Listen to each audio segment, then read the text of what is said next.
phía của Đông Âu, các siêu sao Đông Âu thấy họ nhá đi rất nhiều vị tướng, nhưng tôi vừa thấy có Yasuo. Yasuo thì hơi khó bởi Yasuo vì thì hơi khó. chỉ có một cái hất tung duy nhất đến từ chiếc khổng lồ hóa của Lulu thôi. Fiora đường trên để cho Lulu đường giữa thì nó sẽ hợp lý hơn. Đó, Lulu đường giữa và Fiora đường trên. Đúng là đội hình như vậy nó khá là ổn, đội hình này khá là mạnh. Khoảng thời gian đầu thì có Fiora, khoảng thời gian giữa đầu và giữa trận thì có Fiora có thể đảm bảo nguồn sát thương đầu ra cho họ. Và cuối trận thì nếu như nuôi Ven đủ xanh, đây là bản 5.23 đúng không? Như vậy là những trang bị mà Ven phụ thuộc vào đó là cái giao điện static cùng với cái nếu mà Ven lên để bác lại để lùi đồng tăng cũng được đúng không? Tăng tầm đánh. Không, cái đó là Cái đại bác tầm xa gì á. Đó là súng đại bác thần công gì đó. Đó, nói chung là cái tăng tầm đánh cho bạn á, ở một hit đánh khi bạn tích đủ nội tại cũng 100 khá là điểm. mạnh. Đó, nếu mà có Ven có thêm trang bị đó thì có thể bảo đảm thêm một nguồn sát thương. Hoặc là cô ta có thể lên bộ combo giao điện cùng với lại cái đại bác đó. Đó. Phiên bản 5.23 thì cái combo đó chưa sửa lại. Sau này nó không stack vào nhau đúng không? Đúng là như vậy, sau này thì nó không stack vào nhau. Nhưng mà ở phiên bản 5.23 thì thấy được cái bộ trang bị mà khi bạn lên Ven Lăng bắn rất nhiều sát thương. Đó là một sự lựa chọn có thể đáng chú ý, chúng ta nên lưu ý tới. Cho nó bên phía bên kia, tôi vẫn chưa kịp nhìn thấy là khúc cuối họ có đổi hay không, hay là họ để nguyên như vậy đánh. Nhưng mà để xem. Không, Faker là đường giữa và đánh cho mình vượt lăng rồi. Như vậy là không có gì quá đáng ngạc nhiên cả. Chỉ có support là mới là đánh trên đồ support rồi. Thì khi mà trên đồ đánh support thì anh ta sẽ có cái lợi, đó chính là khả năng mà tạo tường, giống như là những cái tình huống mà trao đổi 2-2 nó sẽ khá là khó chịu. Anh ta cắn vào người đối phương, lấy đi sát thương. thương. Đó, cái đó mới là cái điều quan trọng khi bạn đánh trên đồ. Anh đi sát thương và bạn trừ giáp nữa thì anh ta hoàn toàn có thể chọn Ven là mục tiêu của mình, tốc biến lên cắn một phát chiêu cuối thôi, lấy đi một lượng sát thương cùng với là giáp của đối phương để cho xạ thủ của anh ta vốn là một xạ thủ đối đầu 1-1 rất mạnh là Queen rồi. Đây là một cặp đôi có tính hổ báo khá là cao ở đường dưới dành cho họ, Queen cùng với lại Trindle. Đánh phơ phinh mà bạn cứ việc lao lên và thể hiện cái sức trẻ, sức khỏe của mình đi. Chọn cái cặp đôi này là thấy là rõ ràng họ muốn ở đường dưới nó phải náo nhiệt lên một chút, chứ không có chơi chắc cú giống như là những gì mà đội tuyển Đông Âu họ đã thi đấu trong ngày hôm nay. Marine cùng với lại Score đứng ở trong bụi rất dễ dàng với một con nhện. Dimanki đã phát hiện được đối phương, nhưng anh ta thậm chí là bị ăn khá là nhiều. Score anh ta trừng phạt thẳng cái con nhện nhỏ đó để lấy một điểm, một chỉ số lính dành cho mình ngay từ ban đầu. Rất chịu chơi là Score, dù sao nó cũng sẽ hồi nhanh thôi cho anh chàng này, một chỉ số lính ngay từ ban đầu. Và anh ta lên cho mình đó là cái trang bị đi rừng dành cho pháp sư, cái bùa thợ săn đúng không? Cái bùa thợ săn đó trang bị đi rừng khá là quen thuộc với Mundo thôi, không có gì lạ cả. Trong khi đó bên phía bên kia họ sẽ bắt đầu ở những bãi con Ven sử dụng trang phục gì vậy? Cái này chắc là gối đa sắc đúng không? Đồ lông nhìn rất lạ nha, nó màu rêu, nhìn nó thật ra tôi không thích cái trang phục này lắm, thì nó nhìn nó khá là trùng với lại cái màu cỏ. Có khi là hay ha. Có khi là hay, nhiều khi là lít nhầm. Đó, đúng rồi. Đấy là ý đồ của thành viên bên của Đông Âu, họ đánh rất là khoan đã, đường giữa đang có trò chưa hết. Bên phía Kira, anh ta lấy đó là ý chí thần sấm, lượng sát thương dồn của anh ta cũng khá là đau khoảng thời gian đầu với những chiêu quy của anh ta. Ở đường dưới kèo này, theo cá nhân tôi đánh giá thì khoảng thời gian đầu đó Ven chưa có đồ thì khó đánh chung với lại Queen lắm. Queen có những chiêu quy của mình, ý chỉ thần sấm nó đang thể hiện cái sức mạnh của mình. Khi mà Kira liên tục tiến lên và có những cái đòn đánh thường, thêm bồi thêm quy vào nữa, Faker đang mất rất nhiều máu và lính hiện tại đang bị đẩy khá sâu vào trong trụ của anh ta. Có vẻ như Kira anh ta nắm được một điều rằng anh ta có thể đẩy lính vào được. Khoan đã, đường dưới đang có đánh nhau, chặn tường và một pha bay vào khá tốt của Frey. Rõ ràng là với Ven thì những cái cấp độ đầu của bạn tương đối là ít, cái khả năng mà bạn bị đối phương cấu điểm máu nó cũng rất là dễ. Trong cái sự lựa chọn tướng của Medline tôi thấy khá là hợp lý. Chẳng tường thì dù Ven Colex anh ta không thể nào lăn đi đâu được cả, lăn cái nó sẽ rất là chậm, đường giữa trả sát thương lại, nhưng mà Faker cái pha thương ánh sáng là nó không trúng. Tốc biến đến từ Kira, Faker cũng rất nhanh tay, nhưng mà hình như là trong pha vừa rồi là Kira tốc biến người ta chưa kịp gì thì Faker cũng tốc biến luôn, tay nhanh. hơn não, tay nhanh hơn não. Tay nhanh hơn não, chỉ cần nhìn thấy động tác của đối phương thôi là nó y chang vậy được. Đôi khi như vậy nó cũng đem đến điều tốt, nhưng mà thật ra là tôi nghĩ tình huống đó không tốc biến cũng không sao cả, bởi vì bên kia không còn năng lượng nữa. Rồi Marin ở trên khu vực đường trên đang bị Dimanki vòng ra đằng sau, chưa có kén nhận tung ra, lập tức nhảy đi né khỏi tình huống làm choáng đó. Rất dễ để Marin phát điều với những tình huống găng cơ bản như vậy. Đó là anh ta còn chưa cắm mắt, bây giờ anh ta cắm mắt thì khả năng an toàn trên con ta nó vô cùng nhiều. Ở đường giữa Faker sau một hồi bị đẩy vào lính, anh ta vẫn hơn lính so với bên phía kia. Đây chính là cái lợi của khi mà Backline chọn mình đó chính là cân đồ. Khi đối phương đứng sát vào tường, người ta đặt những cái cục băng rất là tốt, nó khép góc, nó khiến cho Led vừa đi chậm vừa không có góc để về. May mà có Dimenco ở đằng sau nuốt anh ta vào, giữ cho anh ta cái thế an toàn, chứ không tôi nghĩ là sẽ mất khá là nhiều máu. Rồi combo điểm hại của Faker cho Faker, nhưng anh ta cũng phải trả giá bằng chính mạng sống của mình. Như vậy là 1-1 đường trên, lính đẩy vào đối phương và Faker sẽ là người có lời. Rất tốt trong pha đó, nhưng cũng khá là đáng tiếc cho anh ta khi mà Kira cũng còn cho mình là thiêu đốt, bởi vì họ không trao đổi, họ chỉ mất tốc biến trong khoảng thời gian ban đầu thôi, họ không hề mất thiêu đốt tí nào cả. Kira anh ta khá là nôn, anh ta ham quá, anh ta lên và tốc biến ngay cái lúc mà Faker có còn cái dấu ấn ác ý trên đầu anh ta.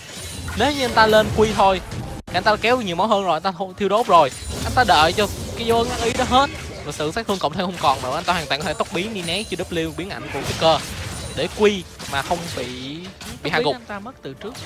Hả? Tốc biến anh ta mất từ trước. Anh ta mất từ trước à? Vậy là cái khả năng mà anh ta outplay Faker tình huống vừa rồi hoàn toàn không có. Đúng như vậy. Faker tính khá là tốt. Đấy, lại băng lên chơi nữa. Trói hụt rồi. Khá là nhiều lính cho nên là rất là khó để trói. Nó hãy nhìn mất đang rất tự tin lao lên và đánh Marin. Marin mất rất nhiều máu, anh ta đang lui về một pha tốc biến. Nhưng bị làm chậm bởi lính, nhưng tốc biến vào kịp, mất dứt điểm được Marin. Trong khi đó đường giữa lại tiếp tục trao đổi chiêu thức và lần này Kira lại là người có lợi hơn. Anh ta lên cho mình hai cái nhẫn Doran cộng với một quyển sách. Trong khi đó Faker anh ta muốn đảm bảo cái tính an toàn của mình đường giữa với những pha cố máu, anh ta lên cho mình cái lọ trước, một cái lọ hồi máu và cộng thêm một quyển sách quỷ nữa. Anh ta có thời gian hồi chiêu và anh ta ít máu hơn, nhưng anh ta có những bình máu để hồi phục được. Rõ ràng là khi bạn đi với lại Lulu với khả năng cấu máu tốt, với khả năng đẩy đường tốt từ những ngọn thứ ánh sáng thì bạn lên hồi phục nó cũng là cái điều rất là đơn giản và dễ hiểu mà thôi. Lúc này score đã level 5 rồi, anh ta vòng ra và bắt gặp Dimanki dễ dàng thôi, một choáng, một cái phun độc vào người, biến thành nhện, cắn độc một cái, đánh đu lên, đu vào người và tiếp tục truy đuổi vị trí của score. Faker phía bên ngoài nhưng anh ta chưa dám bước vào. Anh ta cũng không còn năng lượng, Faker không còn nhiều năng lượng nữa, nhưng mà cũng không bị chịu phải truy đuổi đối phương quá nhiều như vậy cả. Đuổi đối phương rồi rất là tốt rồi. Dimanki đang muốn hướng lên đường trên nhưng có mắt ở đây, vòng ra đằng sau lưng của Marin. Marin lần này không còn tốc biến nữa, liệu anh ta có nhảy đi đâu được hay không? Đang cố gắng làm choáng thành công rồi, bay vào cắn và Marin mất rất nhiều máu. Trong khi đường giữa thì Faker cũng đánh nhau với Kira và anh ta lui về với một chấm máu mà thôi. Như vậy là trong hai pha giao tranh ở hai đường không có bất kỳ một điểm hạ gục nào cả. Nếu như mà Kira anh ta hạ gục được Faker rồi. Đây là một tình huống mà Faker hơi ẩu, chính xác là từ ẩu luôn. Anh ta quá Faker còn trên người anh ta mà anh ta đứng biến về như không vậy. Anh ta nên đi xa một chút để thoát khỏi cái tầm đó. Mà bây giờ quay trở lại khu vực đường dưới, Led tiếp tục bị Madline. Tôi nói là Madline hành, không cần tới Bray nữa. Madline đang tạo ra quá khó chịu như của anh ta. Trước kể đến là vừa rồi cái pha ở đường giữa đó tôi cảm thấy là Kira trước đó tôi không coi được những pha trước, bởi vì đang coi đường trên. Sau quay là pha giữa, tôi không hiểu là sao Faker anh ta trước đó anh ta mất quá nhiều máu như vậy. Rồi sau đó cái pha dồn sát thương tiếp theo của Kira rất là tốt, cộng với lại cái chiêu mà anh ta sử dụng khổng lồ hóa ngay lúc Faker bay vào với W đã gần như là loại bỏ hoàn toàn sát thương từ con bộ của Faker, khiến cho anh ta rất dễ dàng tấn công lên tình huống tiếp theo đó. Đặc biệt là tình huống cuối cùng Faker đã quá là chủ quan đi. Ray vẫn đang nhỉnh hơn rất nhiều về chỉ số lính so với Led. Led không có góc để có thể tiến lên quá sâu, có được cho mình những chỉ số lính. Nhưng về đi cái hướng này là không ổn. Không còn tốc biến, còn tốc biến. Một tí nữa, chưa. Tôi nhầm, tôi cứ lo mãi miết để ý đến cái việc còn tốc biến hay không. Và Score anh ta lại là người lấy cái bùa xanh đó mà anh ta không nhường cho Faker nhỉ. Nếu như anh ta nhường Faker nó sẽ hiệu quả hơn rất là nhiều, vừa nhường điểm hạ gục vừa có thể có bùa cho Faker. Nhưng mà Kira thể hiện ra chúng ta thấy là một cái điểm yếu của anh ta. anh ta cũng như Faker vậy, có những pha khá là chủ quan. Ta thấy con mắt ở khu vực đó nó vẫn còn dành cho bên phía đội xanh, mà anh ta đi ngang qua. Đáng lẽ anh ta nên đi một cái đường nó vòng như thế kia thì nó sẽ an toàn hơn cho anh ta rất là nhiều. Là anh ta đang ngại cái đợt lính nó đang đẩy vào trong trụ, cho nên là với cái tâm lý là gấp gáp anh ta đi ra chọn một cái đường ngắn hơn nhưng mạo hiểm hơn. Nhưng lúc đó thì Score cũng có ở đằng sau một pha vòng và rất dễ dàng thôi. Tốc biến chưa hồi, không có cách để thoát được. Cái kịch bản này nhìn quen lắm, đi vào rừng cắm mắt xuống vẫn còn chút tỉnh táo. Anh ta né được cái rìu đó và anh ta cũng tung lại một cú cán nhện, nhưng đối phương cũng né được nốt. Như vậy là không có chuyện gì xảy ra cả. Mundo này có bùa xanh lẫn bùa đỏ và đầy máu, mà cái pha đó mà chỉ cần dính cái lưỡi dao phay nhiễm khuẩn này thì có lẽ là Dimanki nó phải khá là khổ để có thể lết được về tới trụ của mình. Kira sau khoảng thời gian đầu anh ta đánh khá là cân cho Faker. Anh ta có một chỉ số lính hơi bị thua thiệt một xíu. Faker đang làm khá tốt cái nhiệm vụ farm trong lính trong trụ của mình. Đang đánh một pha đánh nhau to. Tốc biến nữa rồi nhưng Kira vẫn còn bị kẹt, có chiêu cuối Demonco nuốt anh ta vào được. Rất may là có chú cá trê ở đây, chứ không là anh ta bị làm thịt rồi. Họ có khả năng phối hợp với nhau rất là tốt. Đội hình Đông Âu ngay từ đánh quay càng ta thấy rồi, cái sự bọc lót của họ đến từ những vị trí như đường trên, hỗ trợ của họ đến rất là kịp thời để cho Kira anh ta có thể mắc lỗi 1-2 lần nhưng người đồng đội của anh ta vẫn có thể cover anh ta tốt. Và đó là một điểm rất đáng khen của đội hình Đông Âu. Về lượng đồ, cả hai đều đang ở đường giữa. Đang hướng lên sách quỷ, bay vào rất tốt. Đang dụ hay không? Quy trúng rồi, một cặp lên bạn đêm rồi. Một pha rất tuyệt vời của Diamond Key, một phản xạ vô cùng tốt. Tôi nghĩ là bên phía Kira anh ta đã chủ động dơ thân mình để làm mồi nhự trước cho Faker, để cho anh ta biết rằng rõ ràng đằng sau Diamond Key vẫn còn. Anh ta, người đồng đội của anh ta đó, anh ta muốn lên và câu cái bộ combo Faker trước. Faker mất biến ảnh 10 lần 1 rồi, mất cả lần 2 luôn, cho nên anh ta không còn gì để chạy cả. Sau đó một tình huống đu lưới nhận lên cơ bản cho Diamond Key mà thôi. Rất là dễ. Hiện tại thì đội tuyển Đông Âu họ vẫn đang dẫn trước về chỉ số điểm hạ gục, nhưng về lượng tiền thì bên phía của các siêu sao Hàn Quốc họ lại đang nhỉnh hơn một tí, bởi vì họ có chỉ số đỉnh tốt hơn. Pha bay vào đến từ Ray, anh ta bị kiệt sức bởi Diamondco, lui về không có thêm bất kỳ một pha trao đổi chiêu thức nào nữa cả. Đánh tiếp thì tôi nghĩ rằng sẽ vào trụ, cho nên họ không muốn đánh nữa, bởi vì họ câu được một cái kiệt sức rồi. Như vậy có lời hỏi đợi Score tới và băng trụ trong cái này có vẻ chắc ăn hơn, bởi vì họ vẫn còn kiệt sức, vẫn còn hồi máu. 2 cái tốc biến, 3 cái tốc biến luôn nếu tính của Score. Đường trên Smoke ra thành Marine, bật chiêu cuối đánh vào người Marine. Marine mất nhảy rồi, Smoke đang làm chậm Marine. Có về được hay không? Buộc phải tốc biến. Trong khi đó khu vực đường dưới Score truy đuổi theo Diamond Key, có dao phay nhiễm khuẩn, có cả trừng phạt. Faker bay tới đánh đu biến thành dạng nhện rồi, có khổng lồ hóa, nhưng anh ta sống được thêm bao nhiêu lâu? Một tí nữa thôi và đã nằm xuống. Diamondco bị kẹt lại, buộc phải tốc biến ra phía bên kia tường. Faker bay tới nhưng giật về. Một điểm hạ gục cho bên phía của Hàn Quốc. Có vẻ như mọi chuyện sẽ dừng lại ở mức độ đó và còn kèm thêm con rồng này nữa hay chăng?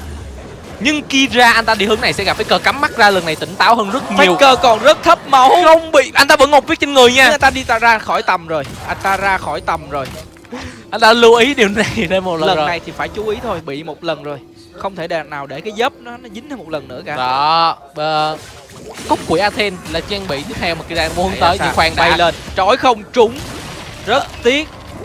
Không khớp nhau lắm, bởi vì cái Medlight anh ta đi sau. Nếu như anh ta làm chậm bằng cái tường băng đó, anh ta quyết đoán anh ta tốc biến là làm chậm bằng tường băng, bởi vì đối phương không còn tốc biến nữa thì Faker sẽ dễ dàng chói trúng cái chiêu sự rất tội lỗi của mình hơn. Nhưng mà không, Faker là hơi bị sớm một xíu. Còn cái điều đặc biệt nữa là khi bạn đánh Queen thì bạn có thể về nhà thoải mái, đúng không? Bạn bay ra với chiêu, bay với tốc độ rất nhanh mà đi bay. Thậm chí là mua luôn cho mình cái Mayumu nữa, giờ kích hoạt lên ra đường vô cùng lẹ. Từ nãy giờ thì Ray chỉ ở khu vực đường dưới và cố gắng gia tăng chỉ số lính cho mình mà thôi. Có những tình huống trao đổi chiêu thức. Ta lên cho mình cái đại bác đó, cái đại bác đó trước. Đúng rồi. Đó, xuống thần công trước. Đại bác liên thanh. Đại bác liên thanh để anh ta tăng một chút xíu tầm đánh cho mình, để tạo cái sự an toàn của mình so với một vị tướng đánh cận chiến. Dimanki lại chọn đường trên, nhảy về rồi. Marine ơi, có cán nhện nhưng nó lại trúng con lính, trong khi đó rồi nữa lại đánh nhau. Madline tiếp tục có mặt ở đằng sau. Kira bị trói trúng, anh ta biến thành dạng khổng lồ, dịch chuyển tới. Smoke đang bữa rất khỏe và búp chiêu cuối vào người của Madline, nhưng Madline rời khỏi khu vực để bị gây sát thương. Smoke cũng phải tốc biến đi. Frey cố gắng truy đuổi theo ở đằng sau nhưng không có quá nhiều hiệu quả. Cô bị kẹt lại, tâm tạo lớp da giả cho mình nhưng cũng phải nằm xuống. Dày thì dày, nhưng mà với 5 người như thế này làm sao mà có thể trụ nổi được. Cái trụ khu vực đường giữa này tôi còn không biết nó có trụ nổi hay không. Và Và- hiện tại thì wow, Lấy sau gì? một pha giao tranh hỗn loạn thì bỗng dưng cái trận đấu được dừng lại và cho chúng ta tạm nghỉ một chút thì phải. cái tính đột biến của dạng trận đấu đang nó tăng lên rất là nhanh và vô cùng mạnh mẽ. Thấy tình huống vừa rồi ở đường dựa đó phải đáng khen cho tình huống của khả năng Medline, anh ta đánh vị tướng trình độ quá ghê luôn. Anh ta chặn những cái cột băng của mình vô cùng chuẩn xác, khiến cho bên phía của tôi không nhớ rõ lắm, bên phía của Tam Ken anh ta đập mặt thẳng một cái tường băng, không nhúc nhích được một miếng nào cả.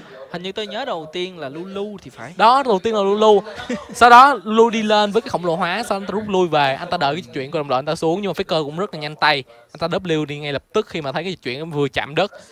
Và Dimanco anh ta đi lên theo một cái hướng mà nó hơi bị sai lầm một thứ, anh ta đi vào giữa đội hình 4 Nãy giờ người tôi thấy là Diamond Go hình như là khoái kẹt giữa đội hình. anh ta khoái kẹt cái đội hình đối phương. Nãy giờ tôi thấy là mấy pha mà phải ít nhất là 2 pha mà Diamond Go kẹt ở lại rồi. Ở trong rừng đúng không? Cái pha đó ở trong rừng. Tôi có thể hiểu là lúc đầu là Elise đang ở khu vực đó để đánh đu lên, xong đánh đu xuống cái con cốc đó, anh ta muốn đi vô để cứu Elise nhưng mà anh ta làm không được, cái anh ta bị kẹt lại.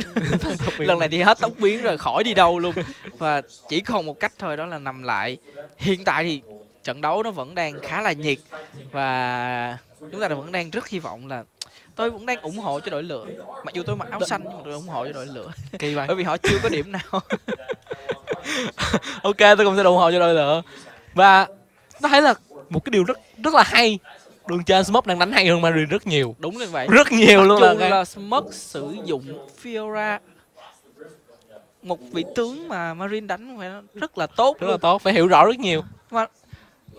Marine cũng đánh Na, một vị tướng mà anh ta đánh vô cùng tuyệt vời.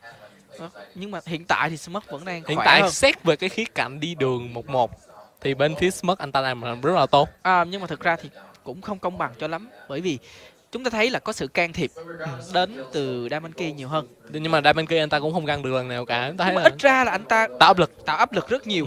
Nó khiến cho Marine rất là khó thở trên khu vực đường trên. Quay lại với trận đấu thì đội lửa họ đang đẩy vào trụ đường dựa và họ lấy được cái trụ đường dựa một cách đơn giản thôi, sau khi họ đã hạ gục được Dimanco rồi. Và có vẻ như con rồng là sẽ đến tiếp theo dành cho họ. Tôi không nghĩ là có nhiều hy vọng dành cho đội băng lắm ở khu vực con rồng này, bởi vì mắt họ không có ở đây, trong khi đối phương lại có rất nhiều mắt tím, cả mắt xanh cũng có. Đó, chặn cái cột rồi khỏi đi ra luôn, Đi rất chậm. chặn nguyên cái cúp luôn là hết đường ra. Và Combo rất ghê nha, làm chậm đến từ cục băng, sau đó tiếp tục những giao phay nhiễm khuẩn đến từ Mundo. Bạn không lết được phần trăm nào cả. Tiếp tục làm chậm đến từ Marine nữa, những boomerang làm chậm. Sao bạn chạy được? dễ quá đúng không? Nhưng rõ ràng là trận đấu nó vẫn chưa quá nghiêng về bất kỳ một đội nào cả. Bên phía của các siêu sao Đông Âu họ vẫn đang làm khá là tốt công việc của mình. Nhìn đồ xíu đi. Bên phía của Dimanco anh ta đặt nặng cái việc là kiểm soát tầm nhìn hơn với cái món đồ đua tha xăng của mình, nâng cấp theo hướng nó bây giờ chưa cần một chiêu W thôi là Frey anh ta hoàn toàn biết rằng tầm nhìn Dimanco đang ở đây, Và buộc phải về thôi. có buộc về thôi, không có một ý đồ. Đây chúng ta hãy nhìn lên rồi bắn luôn, đối phương về. Khi mà đối phương vừa về nha, đằng sau có score, Diamondco bị giữ lại kiệt sức vào người của Frey. Diamondco bật da cá lên, anh ta đang cố gắng chạy nhắm vào người của Leg và Leg bật hồi máu để chạy về, có cả kiệt sức. Diamondco sẽ phải nằm lại là cái chắc, nhưng Leg thì sao? Tiếp tục băng trụ chứ sao? Tốc biến luôn, score Trời tốc biến theo, nhưng Kira đằng sau tới rồi, Leg đã phải nằm xuống. Kira là nạn nhân thứ 3. Một cái độ hình sức chống chịu quá kinh khủng đến từ đội băng. Medline đang cho thấy một cách sử dụng trình độ rất tuyệt vời của anh chàng này. Anh ta lên cho mình, thậm chí là lên luôn giày thị ngân trước, luôn là người băng lên đầu tiên, dựng cục băng làm chậm đối phương trước. Và nó thấy cục băng nó làm chậm quá lâu, nó câu quá lâu thời gian luôn, đủ thời gian để score tới. Và lượng sát thương của Frey, Bạn vừa bị làm chậm, bạn vừa bị lóc đường, bạn mới đi một cái đường vòng thì nó rồi đi ra đây thì mình bị giỏi trúng kịch. Tiếc quá, nhưng anh ta bị dính cái pha làm chậm. Quay ngược trở lại, đánh đu lên, lui về thôi chứ làm gì dám bơi vào. Nhưng mà như vậy là câu được một cái thiêu đốn từ Faker mà anh ta không phải nằm xuống cũng được đi. May là sự xuất hiện của Dimanco vẫn còn rất là đúng lúc. Cái pha đường dưới vừa rồi em thấy là Red anh ta đánh khá là tốt, anh ta đã chạy hết mức có thể rồi, nhưng phải nói là cái combo làm chậm và dí đối phương với một lượng máu cực kỳ kinh khủng của đội lửa đang thực hiện một cách rất đơn giản. Có làm chậm đến từ hỗ trợ Nè, bây giờ thì không có sợ nữa. Smoke lập tức là phải lui về ngay. Nhưng Marine đang muốn dấn thân bởi vì có Prey ở đằng sau, không còn nhãn năng khổng lồ nữa. Prey đang lao lên bắn, anh ta buộc phải tốc biến về. Có chiêu cuối của Smoke vào người của Prey. Diamond Co tới nuốt Smoke vào trong và nhả anh ta ra ngoài. Phía bên ngoài là Diamond K, một pha làm choáng không trúng ai cả. Và tất cả có lẽ như bên phía của Team Băng, đội băng họ đã phải lùi về. À không, đây là đội lửa họ đã phải lùi về. Score chặn đầu. Score chặn đầu thì tuyệt vời quá rồi. Rồi Faker tới. Cuộc vui bắt đầu. Faker chọn ai đây? Chưa chọn ai rồi cả. một cục với nhau là W. Đi vào là nằm chung tại chỗ luôn. Và đây là một pha quét 4 người đến từ bên phía của các thành viên của siêu sao Hàn Quốc. Chỉ còn một mình lát mà thôi, anh ta vẫn vui vẻ và nhảy múa được. Lạnh lùng đứng trong trụ nhìn 4 người đồng đội của anh ta lên bảng đếm số không biết làm gì cả. Họ bị băng trụ một cách quá tốt đến từ các thành viên đội lửa. Và họ cũng ra một cách rất là lần lượt nữa, tôi không hiểu sao là rồi bị cho chúng thôi, chắc chắn đi luôn. Nhưng ai người ăn mạng đây? Marine rất nhanh tay. Lên một cái mạng được của Faker. Đúng sao không? Marine, anh có biết bình thường Marine nó là một người phải nói là đặt cái sự tin tưởng vào tất cả mọi thứ là Faker. Anh ta trước khi rời đi khỏi SKT nói là bạn hãy tin tưởng vào Faker và hãy cho Faker mọi thứ. Ta nhìn lại cái pha này, score chặn đầu một cách quá tốt đi. Faker nữa 4 người họ không còn đường nào để chạy, họ phải đứng chung với nhau thôi. Và đứng chung với nhau là một cái tiền đề quá tốt để Faker anh ta combo vào câu đủ lượng máu. Frey bật chiêu cuối, hạ chiêu cuối xuống, có double kill cực kỳ đơn giản. Phải nói là tình huống mà bên phía của đội lửa họ rút ra mà các thành viên đội băng họ lại tiếp tục truy đuổi, đó chính là cái tiền đề để cho Mundo vòng đằng sau. Cái người mà làm tốt nhất trong cái pha dụ kèo đó hả, Medline. Anh ta đầu tiên trước đó là anh ta mở giao tranh bằng cái cục băng của mình, thứ hai là anh ta đứng cái pha mà rút lui của các bên phía đội LCK. Medline chịu toàn bộ sát thương từ trụ rồi lại tiếp tục đánh nhau. Frey đang bắn vào người của Kira rồi vào, nhưng Diamond K này thì ai sẽ cứu? Anh ta tự cứu bản thân mình bằng một phép tốc biến. Faker băng lên đánh đù lên và sẽ đáp xuống, nhưng không được bao lâu nữa cả, anh ta buộc phải nằm xuống rồi. Diamond Co đang đi về trụ rồi, phía bên ngoài Kira bất lực chẳng làm được gì cả và cũng phải nằm xuống luôn. Double kill dành cho Frey. Rất khó đánh rồi, bây giờ thì không đã để cho Mundo 408 và một lượng chống chịu nhiều như thế này. Máu anh ta dày, rất dày rồi, thì không biết bắn đến bao giờ anh ta mới xuống máu được cả. Với lượng máu hồi đến từ những chiêu thức của anh ta mà đến từ ngay cả các bạn bổ trợ mới nữa thì không cách nào anh ta phải nằm xuống đất cả. Anh ta vẫn đang giữ nguyên sự trong trắng của mình, trong khi đó lát tôi không dám tôi cam đoan điều đó lắm. Kịch và nằm xuống, chẳng còn cái đường nào để về. Mất cũng đang cố gắng, anh ta tốc đi, nhưng pha dấu ấn cuối cùng của Faker đã dứt điểm được anh ta. Double kill cho Faker là một điều hoàn toàn xứng đáng. Trong trận đấu này phải nói là các thành viên của siêu sao Hàn Quốc họ đánh quá tuyệt vời đi. Bạn đã cấm đi rất nhiều tướng của Marine và cả Faker nữa. Rai cũng tính luôn Faker. Khoan đã, thấy xem tình huống này chói 2 lần. Diamond Co giật lên bạn ngay lập tức. Tôi không nghĩ ở cái thời điểm này bên phía của các siêu sao Đông Âu họ lại còn cái hy vọng gì nữa. Tôi không cũng phải thông cảm cho họ thôi. Đội hình siêu sao Hàn Quốc đó là quá mạnh so với đội hình của họ, khẳng định là như vậy. Và phải nói là cái sự lựa chọn đến từ Medline và những cái pha thi đấu của anh ta nó quá tuyệt vời. Anh ta nếu mà xét riêng về KDA thì anh ta chỉ thua có một mình vị trí của Score thôi. Score đang là 15, anh ta là 14. Tôi nghĩ là một tí là tăng nữa cho coi.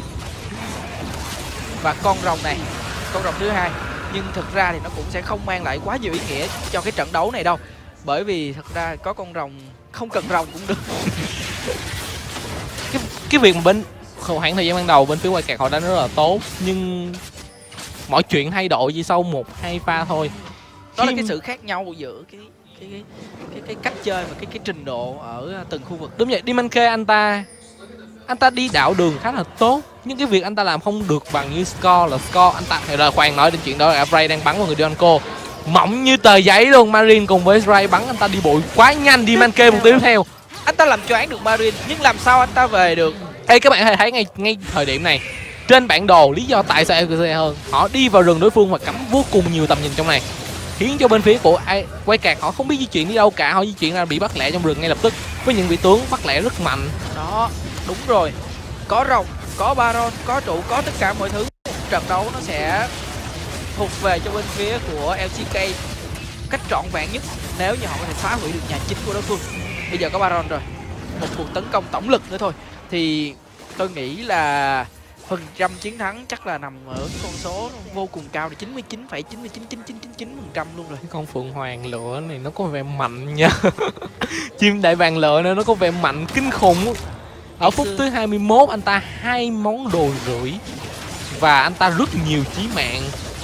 Đúng, anh ta full chí mạng chứ nhỉ?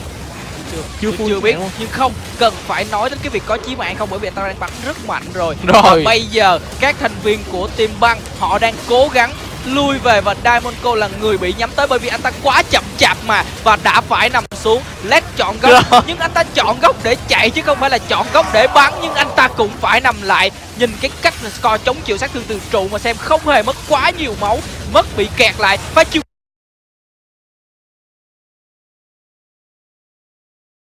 cuối nó không tốt đến từ Marin. Madline vẫn tiếp tục truy đuổi Diamondco nhưng anh ta chỉ có khả năng gây chịu cho đối phương mà thôi. Và trận đấu này nó sẽ kết thúc ở phút thứ 22. Rồi Kira đi đâu? Đây là tình huống cuối cùng. Faker vẫn muốn nhảy. À không, là Frey tới chiêu hương cho Faker. Ở đây hành tôi ở đường giữa không? Giờ kêu đồng vòn ra hành. Một trận đấu khá là thú vị, mà tôi nghĩ sự thú vị đến phần nhiều đến từ Madline.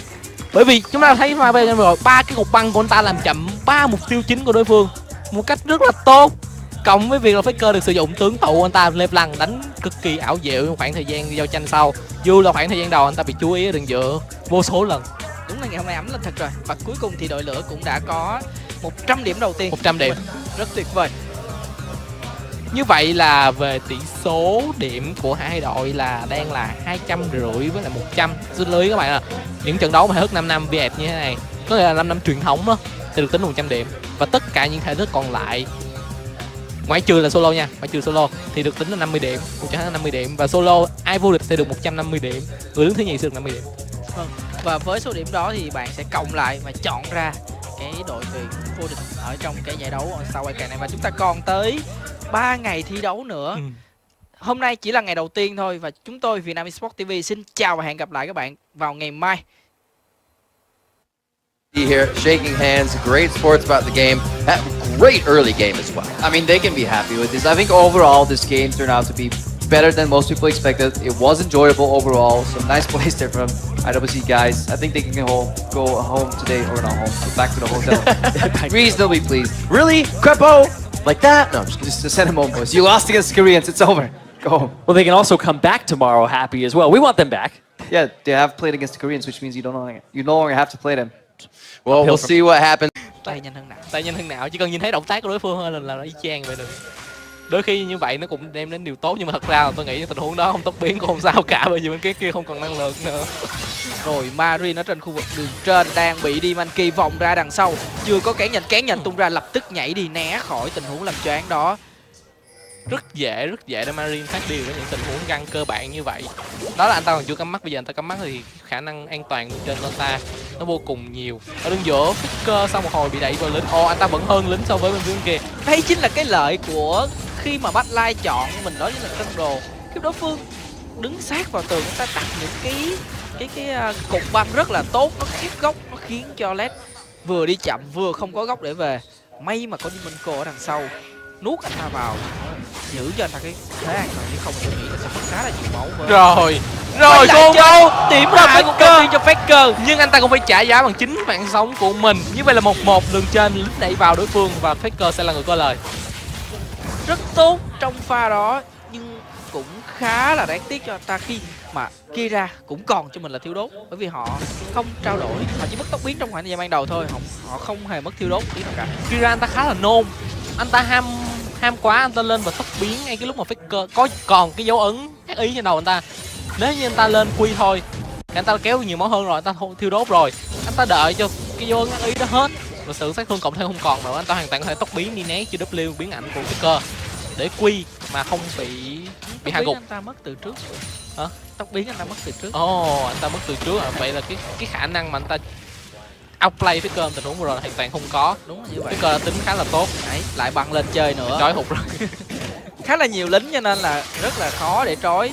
Nó hãy nhìn Mất đang rất tự tin lao lên và đánh Marin. Marin mất rất nhiều máu, anh ta đang lui về. Còn Một pha tốc biến nhưng bị làm chậm. Bê lính nhưng tốc biến vào kịp. Mất dứt điểm được Marin, trong khi đó đường giữa lại tiếp tục trao đổi chiêu thức.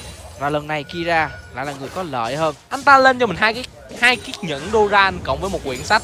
Trong khi đó Faker anh ta muốn đảm bảo cái tính an toàn của mình dựa với những pha cố máu, anh ta lên cho mình cái lọ trước, một cái lọ hồi máu và cộng thêm một quyển sách quỷ nữa.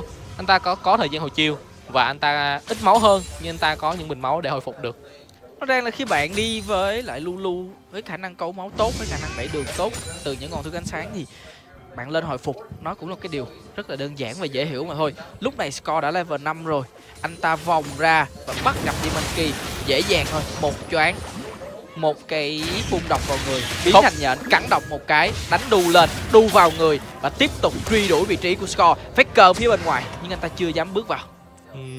Anh ta cũng không còn năng lượng, Faker không còn nhiều năng lượng nữa, nhưng mà cũng không bị chịu phải truy đuổi đối phương quá nhiều như vậy cả. Đuổi đối phương là hơi rất là tốt rồi. Demon Key đang muốn hướng lên đường trên nhưng có mắt ở đây, vòng ra đằng sau lưng của Marin. Marin lần này không còn tốc biến nữa, liệu anh ta có nhảy đi đâu được hay không? Đang cố gắng làm choáng thành công rồi, bay vào cắn và Marin mất rất nhiều máu. Trong khi đường giữa thì Faker cũng đánh nhau với Kira và anh ta lui về với một chấm máu mà thôi. Như vậy là trong hai pha giao tranh ở hai đường không có bất kỳ một điểm hạ gục nào cả. Nếu như mà Kira anh ta hạ gục được Faker rồi. Đây là một tình huống mà Faker hơi ẩu, chính xác là từ ẩu luôn. Anh ta quá Faker còn trên người anh ta mà anh ta đứng biến về như không vậy. Anh ta nên đi xa một chút để thoát khỏi cái tầm đó. Và bây giờ quay trở lại khu vực đường dưới, Lách tiếp tục bị Madlight. Tôi nói là Madlight hành, không cần tới Prey nữa. Madlight đang tỏ ra quá khó chịu như của anh ta. Trước kể đến là vừa rồi cái pha đường giữa đó tôi cảm thấy là Kira trước đó tôi không coi được những pha trước, bởi vì đang coi đường trên. Sau quay là pha giữa, tôi không hiểu là sao Faker anh ta trước đó anh ta mất quá nhiều máu như vậy. Rồi sau đó cái pha dồn sát thương tiếp theo của Kira rất là tốt, cộng với lại cái chiêu mà anh ta cùng sử dụng khổng lồ hóa ngay lúc Faker bay vào với W đã gần như là loại bỏ hoàn toàn sát thương từ con bộ của Faker, khiến cho anh ta rất dễ dàng tấn công vào tình huống tiếp theo đó. Đặc biệt là tình huống cuối cùng Faker đã quá là chủ quan đi. Ray vẫn đang nhỉnh hơn rất nhiều về chỉ số lính so với Lách. Lách không có góc để có thể tiến lên quá sâu, có được cho mình những chỉ số lính. Nhưng về đi cái hướng này là không ổn. Không còn tốc biến, còn tốc biến một tí nữa, chưa. Tôi nhầm, tôi cứ lo mãi miết để ý tới cái việc còn tốc biến hay không. Và Score anh ta lại là người lấy cái bùa xanh đó mà anh ta không nhường cho Faker nhỉ. Nếu như anh ta nhường Faker nó sẽ hiệu quả hơn rất là nhiều, vừa nhường điểm hạ gục vừa có thể có bùa cho Faker. Nhưng mà Kira thể hiện ra chúng ta thấy là một cái điểm yếu của anh ta. Nè, bây giờ thì không có sợ nữa. Smoke lập tức là phải lui về ngay. Nhưng Marin đang muốn dấn thân bởi vì có Prey ở đằng sau, không còn nhãn năng khổng lồ nữa. Prey đang lao lên bắn, anh ta buộc phải tốc biến về. Có chiêu cuối của Smoke vào người của Prey. Diamond Co tới nuốt Smoke vào trong và nhả anh ta ra ngoài. Phía bên ngoài là Diamond K, một pha làm choáng không trúng ai cả. Và tất cả có lẽ như bên phía của Team Băng, đội băng họ đã phải lùi về. À không, đây là đội lửa họ đã phải lùi về. Score chặn đầu. Score chặn đầu thì tuyệt vời quá rồi. Rồi Faker tới.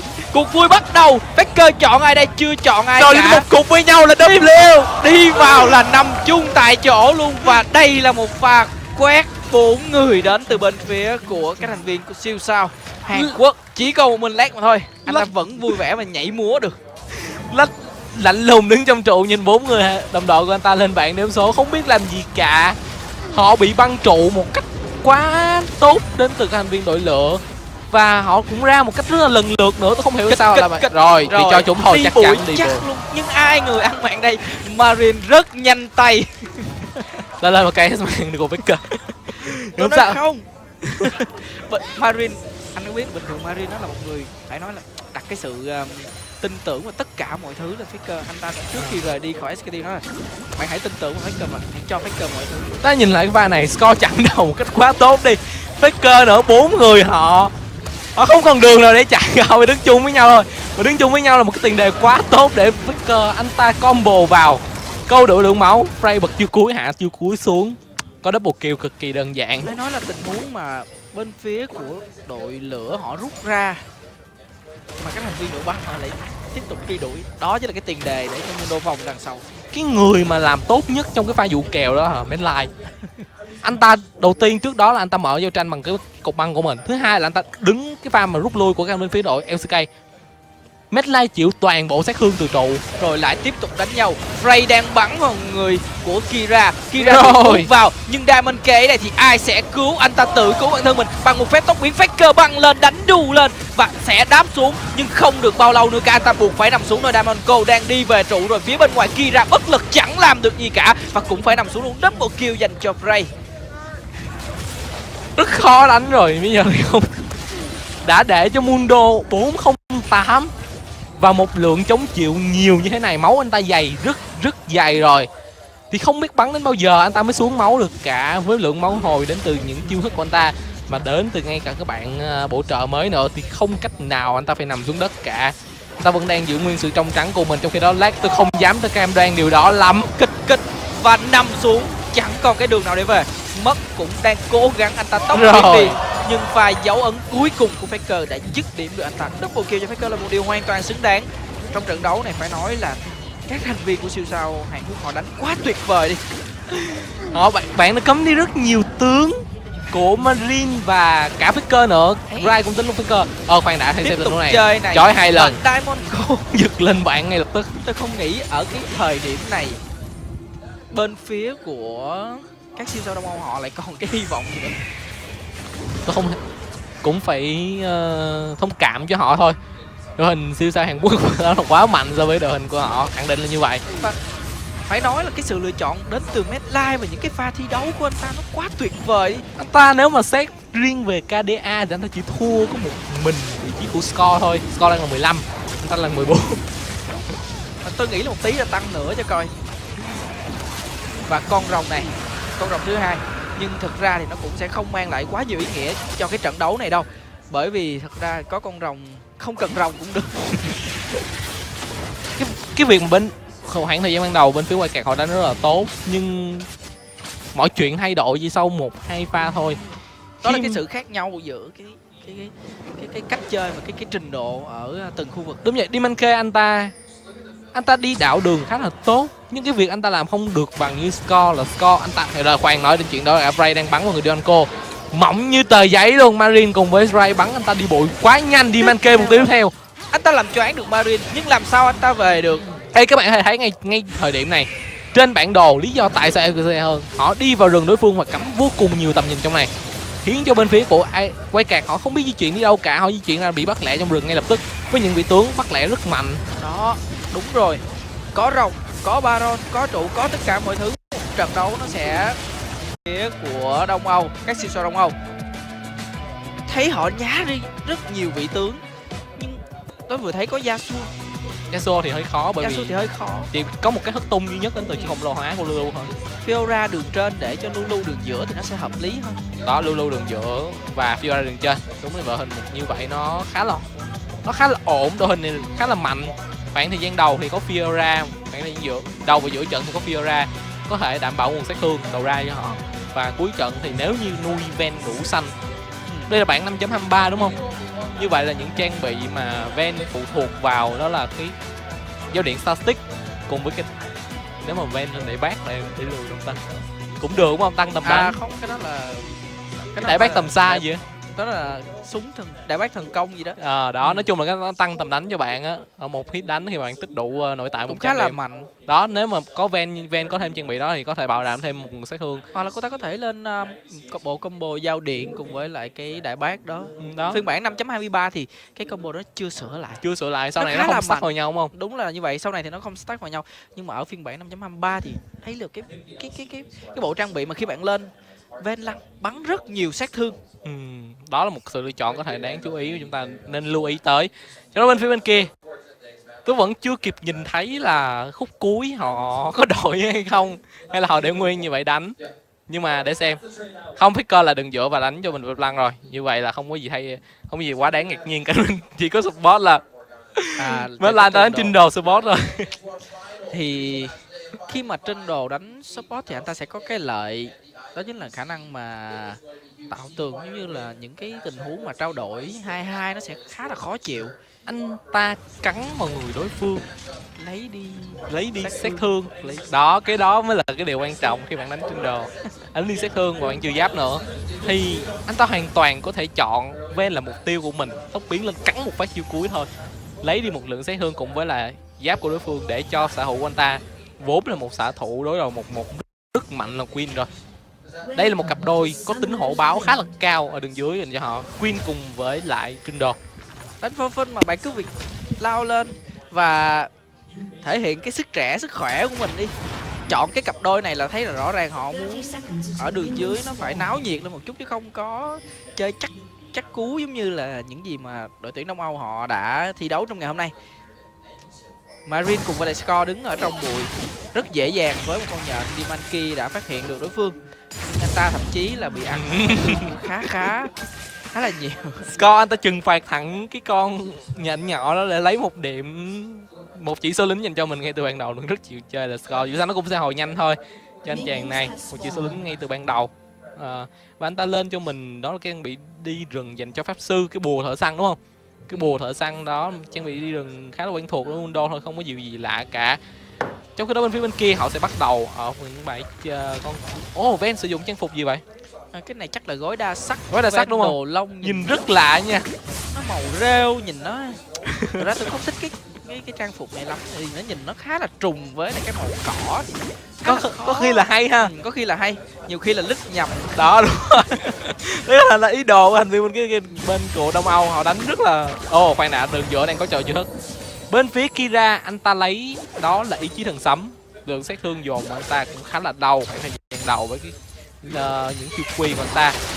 Ở đường dưới kèo này theo cá nhân tôi đánh giá thì khoảng thời gian đầu đó Ven chưa có đồ thì khó đánh cùng chung với lại Queen lắm. Queen có những chiêu quy của mình, ý chỉ thần sấm nó đang thể hiện cái sức mạnh của mình. Khi mà Kira liên tục tiến lên và có những cái đòn đánh thường, thêm bồi thêm quy vào nữa, Faker đang mất rất nhiều máu và lính hiện tại đang bị đẩy khá sâu vào trong trụ của anh ta. Có vẻ như Kira anh ta nắm được một điều rằng anh ta có thể đẩy lính vào được. Khoan đã, đường dưới đang có đánh nhau, chặn tường và một pha bay vào khá tốt của Frey. Rõ ràng là với Ven thì những cái cấp độ đầu bạn tương đối là ít, cái khả năng mà bạn bị đối phương cấu điểm máu nó cũng rất là dễ. Trong cái sự lựa chọn tướng của Medline tôi thấy khá là hợp lý. Chặn tường thì dù Ven Colex anh ta không thể nào lăn đi đâu được cả, lăn cái nó sẽ rất là chậm, đường dựa trả sát thương lại, nhưng mà Faker cái pha thương ánh sáng là nó không trúng. Tốc biến đến từ Kira, Faker cũng rất nhanh tay, nhưng mà hình như là trong pha vừa rồi là Kira tốc biến người ta chưa kịp gì thì Faker cũng tốc biến luôn. Tay nhanh hơn não. Anh ta cũng như Faker vậy, có những pha khá là chủ quan. Ta thấy con mắt ở khu vực đó nó vẫn còn dành cho bên phía đội xanh, mà anh ta đi ngang qua, đáng lẽ anh ta nên đi một cái đường nó vòng như thế kia thì nó sẽ an toàn hơn cho anh ta rất là nhiều. Là anh ta đang ngại cái đợt lính nó đang đẩy vào trong trụ, cho nên là với cái tâm lý là gấp anh ta đi ra chọn một cái đường ngắn hơn nhưng mạo hiểm hơn. Nhưng lúc đó thì Score cũng có ở đằng sau một pha vòng và rất dễ dàng thôi, tốc biến chưa hồi, không có cách để thoát được. Cái kịch bản này nhìn quen lắm, đi vào rừng cắm mắt xuống vẫn còn chút tỉnh táo, anh ta né được cái rìu đó và anh ta cũng tung lại một cú cán nhện, đối phương cũng né được nốt. Như vậy là không có chuyện gì xảy ra cả. Mundo này có bùa xanh lẫn bùa đỏ và đầy máu, mà cái pha đó mà chỉ cần dính cái lưỡi dao phay nhiễm khuẩn này thì có lẽ là Dimanki nó phải khá là khổ để có thể lết được về tới trụ của mình.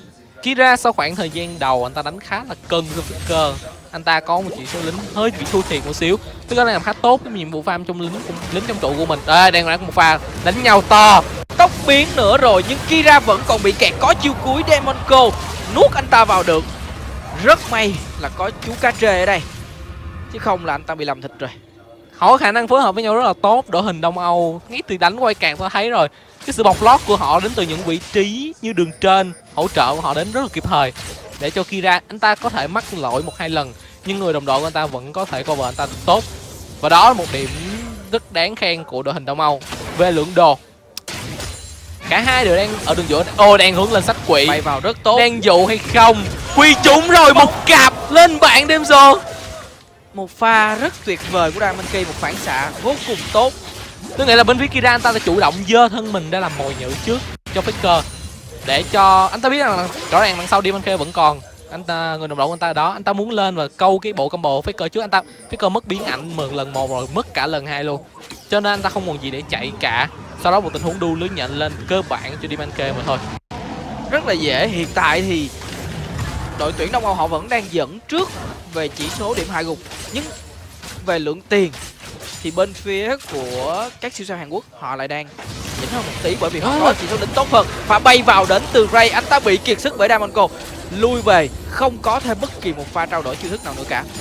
Đánh tiếp thì tôi nghĩ rằng sẽ vào trụ, cho nên họ không muốn đánh nữa, bởi vì họ câu được một cái kiệt sức rồi. Như vậy có lời hỏi đợi score tới và băng trụ trong cái này có vẻ chắc ăn hơn, bởi vì họ vẫn còn kiệt sức, vẫn còn hồi máu, 2 cái tốc biến, 3 cái tốc biến luôn nếu tính của score. Đường chơi Smoke ra thành Marine, Bật chiêu cuối đánh vào người Marine, Marine mất nhảy rồi, Smoke đang làm chậm Marine, có về được hay không? Buộc phải tốc biến. Trong khi đó khu vực đường dưới, Score truy đuổi theo Diamond K, có giao phay nhiễm khuẩn, có cả trừng phạt. Faker bay tới đánh đu biến thành dạng nhện rồi, có khổng lồ hóa, nhưng anh ta sống được thêm bao nhiêu lâu? Một tí nữa thôi và đã nằm xuống. Diamondco bị kẹt lại, buộc phải tốc biến ra phía bên kia tường. Faker bay tới nhưng giật về một điểm hạ gục cho bên phía của Hàn Quốc.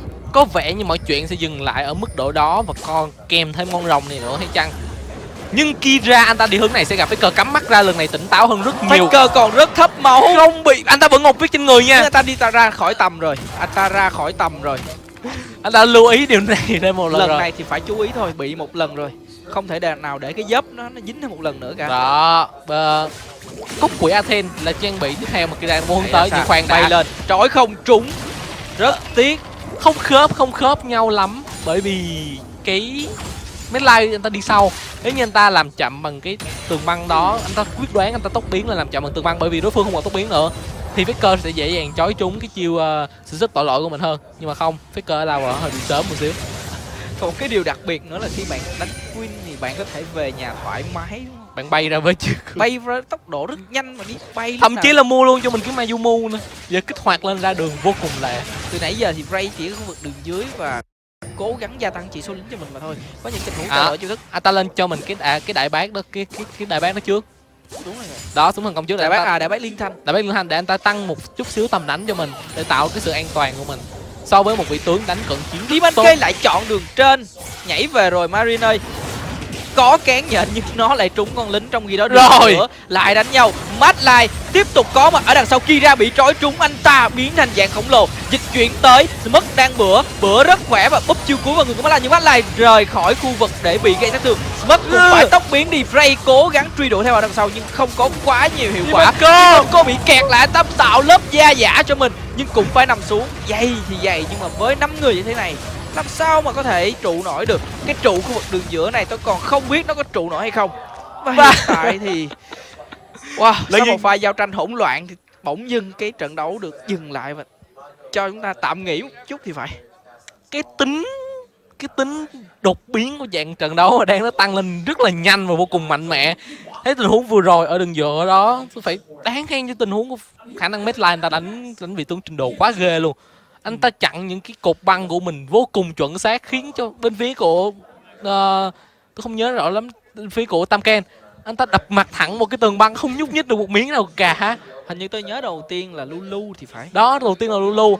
Sau đó Lulu đi lên với cái khổng lồ hóa, sau đó anh ta rút lui về, anh ta đợi cái chuyện của đồng đội anh ta xuống, nhưng mà Faker cũng rất là nhanh tay, anh ta W đi ngay lập tức khi mà thấy cái chuyện vừa chạm đất. Và Dimanco anh ta đi lên theo một cái hướng mà nó hơi bị sai lầm một thứ, anh ta đi vào giữa đội hình 4 người đối phương. Tôi thấy là Diamondco hình như là khoái kẹt giữa đội hình. Anh ta khoái kẹt ở đội hình đối phương. Nãy giờ tôi thấy là mấy pha mà phải ít nhất là 2 pha mà Diamondco kẹt ở lại rồi. Ở trong rừng không? Cái pha đó tôi ở trong rừng. Tôi có thể hiểu là lúc đầu là Elise đang ở khu vực đó để đánh đu lên, xong đánh đu xuống cái con cốc đó. Anh ta muốn đi vô để cứu Elise nhưng mà anh ta làm không được, cái anh ta bị kẹt lại. Lần này thì hết tốc biến rồi, khỏi đi đâu luôn. Và chỉ còn một cách thôi, đó là nằm lại. Hiện tại thì trận đấu nó vẫn đang khá là nhiệt và chúng ta vẫn đang rất hy vọng là, tôi vẫn đang ủng hộ cho đội lửa, mặc dù tôi mặc áo xanh nhưng mà tôi ủng hộ cho đội lửa. Kỳ vậy, bởi vì họ chưa có điểm nào. Ok, tôi cũng sẽ ủng hộ cho đội lửa. Và nó thấy là một cái điều rất là hay, đường trên Smoke đang đánh hay hơn Marine rất nhiều. Đúng là vậy, rất nhiều luôn. Là Smoke sử dụng Fiora, một vị tướng mà Marine đánh phải rất là tốt, rất là tốt, phải hiểu rõ rất nhiều. Mà Marine cũng đánh Na, một vị tướng mà anh ta đánh vô cùng tuyệt vời. Nhưng mà hiện tại thì Smoke vẫn đang Hiện khỏe tại hơn. xét về cái khía cạnh đi đường 1-1 thì bên phía Smoke anh ta làm rất là tốt. Nhưng mà thực ra thì cũng không công bằng cho lắm, bởi vì chúng ta thấy là có sự can thiệp đến từ Diamond Key nhiều hơn. Nhưng mà Diamond Key anh ta cũng không găng được lần nào cả. Anh ta thấy Nhưng mà là ít ra là anh ta tạo áp lực. rất nhiều. Nó khiến cho Marine rất là khó thở trên khu vực đường trên. Quay lại với trận đấu thì đội lửa họ đang đẩy vào trụ đường giữa và họ lấy được cái trụ đường giữa một cách đơn giản thôi. Sau khi họ đã hạ gục được Dimanco rồi, và có vẻ như con rồng là sẽ đến tiếp theo dành cho họ. Tôi không nghĩ là có nhiều hy vọng dành cho đội băng lắm ở khu vực con rồng này, bởi vì mắt họ không có ở đây, trong khi đối phương lại có rất nhiều mắt tím, cả mắt xanh cũng có. Nó chặn cái cột rồi khỏi đi ra luôn, Đi rất chậm. chặn nguyên cái cúp luôn là hết đường ra. Và Combo rất ghê nha, làm chậm đến từ cục băng, sau đó tiếp tục những giao phay nhiễm khuẩn đến từ Mundo. Bạn không lết được phần trăm nào cả. Tiếp tục làm chậm đến từ Marine nữa, những boomerang làm chậm. Sao bạn chạy được? dễ quá đúng không? Nhưng rõ ràng là trận đấu nó vẫn chưa quá nghiêng về bất kỳ một đội nào cả. Bên phía của các siêu sao Đông Âu họ vẫn đang làm khá là tốt công việc của mình. Nhìn đồ xíu đi. Bên phía của Dimanco anh ta đặt nặng cái việc là kiểm soát tầm nhìn hơn với cái món đồ đuổi tha xăng của mình, nâng cấp theo hướng nó bây giờ chưa cần một chiêu W thôi là Frey anh ta hoàn toàn biết rằng tầm nhìn Dimanco đang ở đây. Còn buộc phải về thôi. Có buộc về thôi, không có một ý đồ. Đây chúng ta hãy nhìn lên rồi bắn luôn, đối phương về. Khi mà đối phương vừa về nha, đằng sau có score, Diamondco bị giữ lại kiệt sức vào người của Frey. Diamondco bật da cá lên, anh ta đang cố gắng chạy nhắm vào người của Leg và Leg bật hồi máu để chạy về, có cả kiệt sức. Diamondco sẽ phải nằm lại là cái chắc, nhưng Leg thì sao? Tiếp tục băng trụ chứ sao? Tốc biến luôn, score Trời tốc biến theo, nhưng Kira đằng sau tới rồi. Leg đã phải nằm xuống, Kira là nạn nhân thứ 3. Một cái độ hình sức chống chịu quá kinh khủng đến từ đội băng. Medline đang cho thấy một cách sử dụng trình độ rất tuyệt vời của anh chàng này. Anh ta lên cho mình, thậm chí là lên luôn giày thủy ngân trước, luôn là người băng lên đầu tiên, dẫn cục băng làm chậm đối phương trước. Và nó thấy cục băng nó làm chậm quá lâu, nó câu quá lâu thời gian luôn, đủ thời gian để score tới. Và lượng sát thương của Frey, Bạn vừa bị làm chậm, bạn vừa bị lóc đường, bạn mới đi một cái đường vòng thì nó rồi đi ra đây thì mình bị giỏi trúng kịch. Tiếc quá, nhưng anh ta bị dính cái pha làm chậm, quay ngược trở lại, đánh đu lên, lui về thôi chứ làm gì dám bơi vào. Nhưng mà như vậy là câu được một cái thiêu đốn từ Faker mà anh ta không phải nằm xuống cũng được đi. May là sự xuất hiện của Dimanco vẫn còn rất là đúng lúc. Cái pha đường dưới vừa rồi em thấy là Black anh ta đánh khá là tốt, anh ta đã chạy hết mức có thể rồi, nhưng phải nói là cái combo làm chậm và dí đối phương với một lượng máu cực kỳ kinh khủng của đội lửa đang thực hiện một cách rất đơn giản. Có làm chậm đến từ hỗ trợ